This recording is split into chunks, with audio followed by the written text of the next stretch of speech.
we think could be. I mean, he might actually be better than. Well, he could emerge as their starting guy, but then you look at who he's playing. It's all about matchups. They're playing against the Baltimore Ravens, who are the best rushing defense in the NFL, and it's been proven year in year out. Well, you know what? I've seen so many of these guys that the Ravens will take them for granted. I mean, there's guys that come in for their first running game against the Baltimore Ravens, and they put up stellar games. I've seen it happen before. Everybody says, "Oh, we'll bench him." And the other thing he has going for him too, Robbie, in this case, is that if he gets a chance to have his first start and a lot of carries against this Ravens, is something he's going to have to make his debut, and he can really take advantage of that mentally from a mental perspective. He'll go out there and he could put up a big game. I'm not saying he will, but there's a great chance that he may shock the world and put up like 125 yards and 2 touchdowns. Yeah, their quarterback killed him last week. Seneca Wallace killed him, and he's going to get the start again. Seneca Wallace is going to kill anybody. Well, so now you're talking about Peyton Hillis. He's going to get more carries, obviously. And now what you're talking about, with the mental side, I think Peyton Hillis does have a good game against the Baltimore Ravens and shocks maybe a few guys. And Braylon Edwards not there to get him drunk the night before the game. Yeah, that's true. And also Kevin Walter on your waiver wire, I like him too. He was such a red zone target 2 years ago. Last season kind of fell short of those promises that he kept. But don't forget about Mike Tolbert. Mike Tolbert is a key guy that we got to talk about here. I mean, he's the backup to the struggling Ryan Matthews. We kind of got to this earlier. I think he's a worthwhile pickup. And anybody that can get quality carries in San Diego is worthwhile to sit there and stow away just in case he gets the chance to become a feature back. I mean, I don't think he'll ever be anything that the LaDainian Tomlinson ever was, but stick him away and see what happens. Weird things have happened. So, Robbie, I got a lot of questions from email and from talking around town here. All these guys want to know things, man. Who should we start? Who should we bench? Should I make this trade? Okay. This guy Mark from Chantilly has said he just picked up Jason Snelling off of waivers. Should he start him this week over Cedric Benson? So let's go take a look at these matchups here. You know what? Jason Snelling he's going up against a great, I wouldn't say a great rushing defense, but still he's got Michael Turner in front of him. Cedric Benson, I like that matchup. Cincinnati's going up against Carolina, who gave up, I want to say, 135 yards last week. Yeah, that's a great matchup. I think Cedric Benson, you still keep him on your team.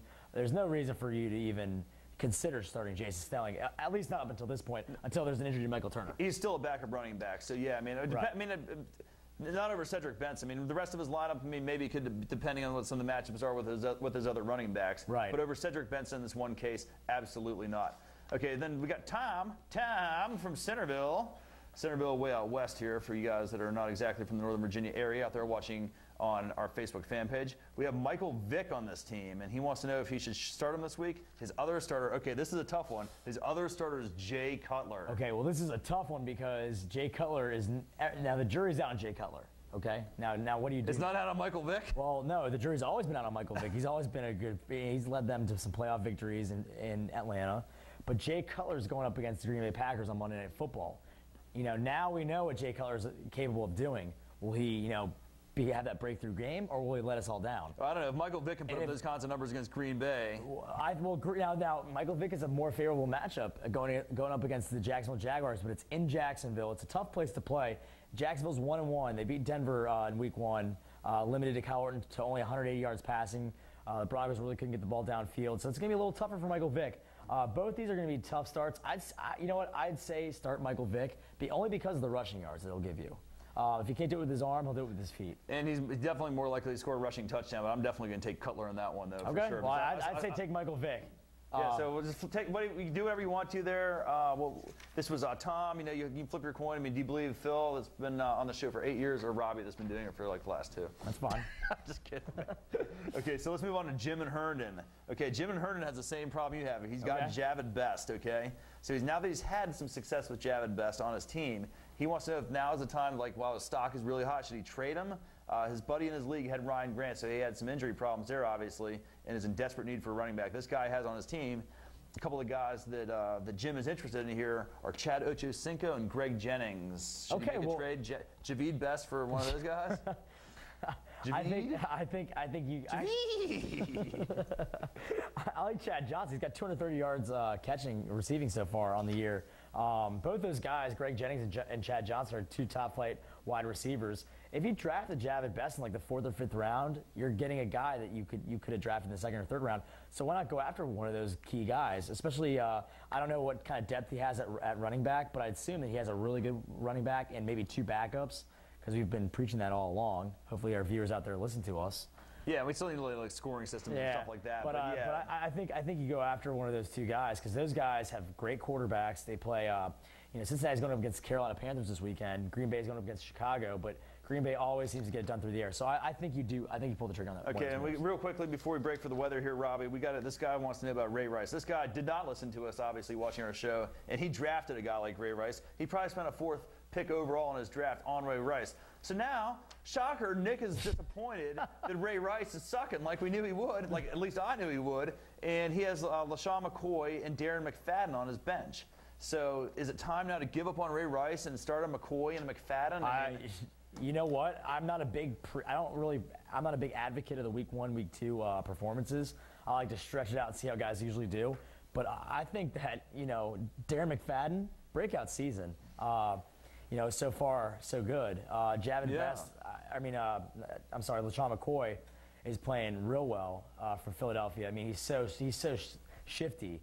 Ray Rice has not gotten it going. And I think it's kind of disappointing. So I think you bench Ray Rice. He was just one of those guys that people were drafting way too high, and I hope that none of you draft him here. I don't know if you bench Ray Rice. You got to continue to play those matchups. In fact, if you draft him that high, you almost have to stick him out and hope he has one of those breakout games. But right now, we need to take a break for the weather. We have a special guest for you tonight. Victoria Scholes is in the Weather Center, waiting to bring you this week's weather. So Victoria, please go ahead and take away this week's weather. We're looking forward to it. We'll see you in a few minutes. Hello there, boys. Welcome to the Fantasy Sports Review Weather Center. I am Victoria Schultz, filling in for the missing Nikki Grant. We've been looking long and hard for her, but she is nowhere to be seen. In the meantime, I am locked and loaded for a full-blown weather forecast for this weekend's key games. Let's get things started with our hometown favorites, the Washington Redskins. The Redskins look to rebound from last weekend's gut-wrenching loss to the Houston Texans. The St. Louis Rams are just a team for the Redskins need to get back on track. Even though the Skins struggled a bit with them last year, this is a whole different team. The Redskins are way better coached than last year and have a much better quarterback in Donovan McNabb this year. If you're traveling to St. Louis for this game, there's a chance you will get wet by some light rain while tailgating, and the temps will be pleasant in the low 70s. In a surprising matchup of two undefeated teams, the Tampa Bay Buccaneers play host to the Pittsburgh Steelers. This is probably the weekend where Tampa Bay's little Cinderella ride at the top of the NFL standings comes to an end, and Pittsburgh should completely wipe the field with the Bucs. The weather will probably not be a factor in this one, but the heat certainly could cause some issues with dehydration and crampings, especially for the visiting Steelers. There will be some scattered storms in the area, and the temps will be in the high 80s. Yuck. In the battle for Texas state supremacy, the Houston Texans return home after robbing the Redskins of a victory to play host to the struggling Dallas Cowboys. There are not very many scenarios that could play out here, allowing Dallas to escape with a victory.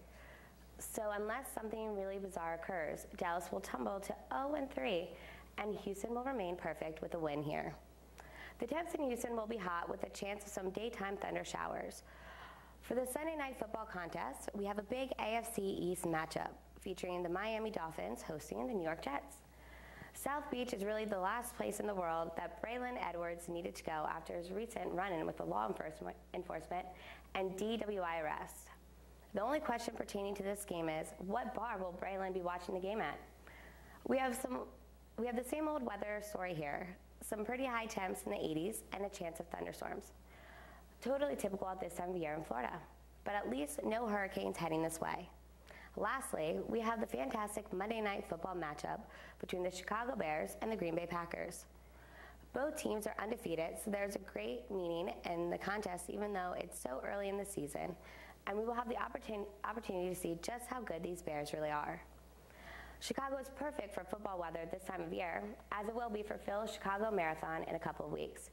You can expect clear conditions and temps in the high 50s or low 60s for this one. That will do it for the weather and this week's key NFL games.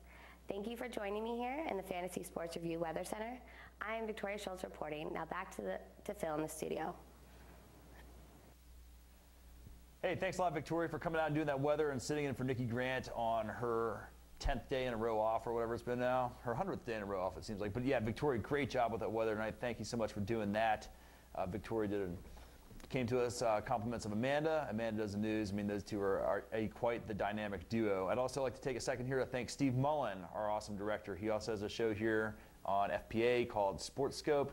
which is on at various times around the weekend time, various evenings on Friday and Saturday and Sunday. So make sure to check out SportsScope whenever it airs here at FPA Channel 10. It's a great show. He has this very special guest, and they're talking about college football this week. So anyway, Robbie, we got about 16 games to cover and about 2 minutes to do it. Yeah, so let's get right to it. Matchups. One game that really sticks out at me as a high-scoring game is Dallas at Houston. I think that Matt Schaub, again, finds the end zone a couple times. It should be a lot like the Redskin-Texan game. I think so, too. I think you're absolutely right. I don't think Dallas wins here. I think they start out the season 0-3. Yeah, they're definitely starting 0-3 as Victoria's point out. There's really no such scenario here where Dallas can win this game. But I got some friends traveling down for the Cincinnati and Carolina game here. This looks like a good matchup for Cincinnati to keep the ball rolling here, score a lot of points against a pretty weak Carolina team. Carolina's just struggling with their quarterback. They can't get any running game going, and they're just really struggling in all areas of their team. But you have an upset special this week, don't you? Yeah, actually, you know what? This is a game that I've been focusing on for the last couple days, and I can't seem to see how this team will beat this team, and I'll tell you it right now. Pittsburgh and Tampa Bay. I think that Tampa Bay pulls up the upset, and only a 2.5 point underdog. That's really nothing within a field goal's reach. I like Tampa Bay here. I like Josh Freeman. I like their wide receivers, Mike Wallace. I like Willis Ben. I like their running backs. I think Tampa Bay does it in front of their home crowd. Yeah, well, I think that Tampa Bay is still Tampa Bay, and they're still really bad. I mean, you laugh now, but I think they're going to win the game. Okay, but that's fine. I mean, you're welcome to predict whoever you want to predict. My big upset special this week is, I've talked about it before, Chicago Bears are a team that, with this new coaching, with Martz over there helping Cutler out, he's getting forth the ball.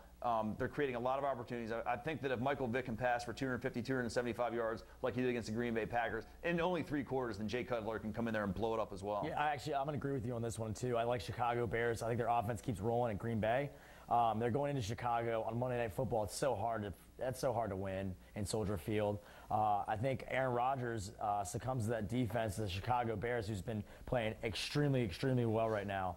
I think one other interesting matchup here is Indianapolis traveling to Denver. I never like those cross-country games. We always talk about that, but I like Denver in this matchup. Yeah, I think Denver and the home field advantage is important there, and I think the Colts are just a team that's getting old. And that's about it, Robbie. I mean, thanks again for tuning in at Fantasy Sports Review tonight, and we got to get going. And we'll see you next week on Fantasy Sports Review. Bye-bye, everybody.